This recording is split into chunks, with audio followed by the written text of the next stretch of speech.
Olá, eu sou Vitor Gabriel e hoje eu e minha equipe falaremos sobre as invasões francesas e holandesas ocorrentes no Brasil colônia. Por conta do grande povoamento dos portugueses na região litorânea do Brasil, tal local se tornava vulnerável a invasões, algo que ocorreu e bastante. Mas não é só por isso que os atos contra o território aconteceram. Toda essa história surgiu por causa de um querido tratado, o famoso Tratado de Tordesilhas. Neste trato, Portugal e Espanha dividiram o mundo e determinaram qual parte ficava para cada um, traçando uma linha no meio e dividindo os territórios até então descobertos ou a se descobrir. Então, em 1500, um local acabou sendo descoberto por acidente pelos portugueses, que projetaram uma viagem às Índias, mas acabaram chegando ao litoral brasileiro. Ao perceber que o território encontrado não se tratava das Índias, os portugueses deixaram o Brasil de segundo plano. Tretas ocorreram, pois países que não eram constituídos como estados nacionais na época do tratado, proposto em 1494, sendo alguns deles França e Holanda, se revoltaram ao perceber que um grande espaço foi deixado apenas para dois países, causando então um espírito de justiça para tais, gerando as invasões europeias. A França Antártica foi uma colônia francesa estabelecida na Baía de Guanabara, que antigamente se chamava Baía do Rio de Janeiro, no atual estado do Rio de Janeiro, no Brasil, no século XVI. Com o apoio dos tamoios, os franceses conseguiram se estabelecer aqui, pois os tamoios, população indígena nativa daqui, não apoiavam os portugueses, pois os portugueses haviam se aliado com uma tribo indígena rival dos tamoios. Assim, os franceses se aliaram com os tamoios para conseguir um poderio militar maior. Essa colônia existiu de 1555 a 1570, quando os últimos remanescentes da aliança franco-tamoia, que seriam os franceses e os tamoios, foram derrotados na Batalha de Cabo Frio.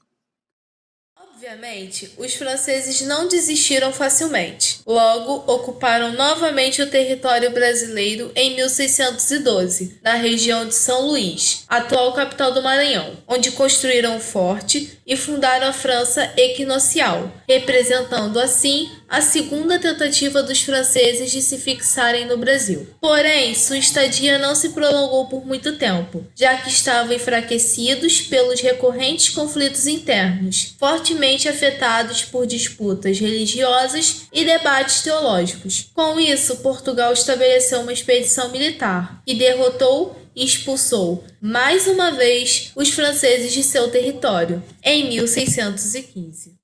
Em 1625, os portugueses conseguiram expulsar os franceses do território brasileiro, dando assim início à partida deles para a França. E logo em seguida, no mesmo ano, eles tomaram o território das Guianas, dando início a uma colônia nova chamada Guiana Francesa. Para falarmos das invasões holandesas, é preciso sabermos o porquê os holandeses decidiram invadir o território brasileiro. Quando o rei de Portugal morreu, o rei da Espanha assumiu o trono, pois tinha um parentesco distante com o antigo rei. Então, foi formada a União Ibérica. A União Ibérica foi o governo dos dois países da Península Ibérica pela mesma pessoa.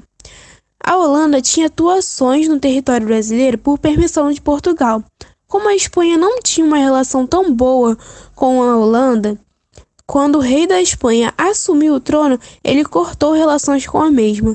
E como a Holanda lucrava muito na sua atuação no Brasil, ela decidiu atacar para não perder os seus lucros.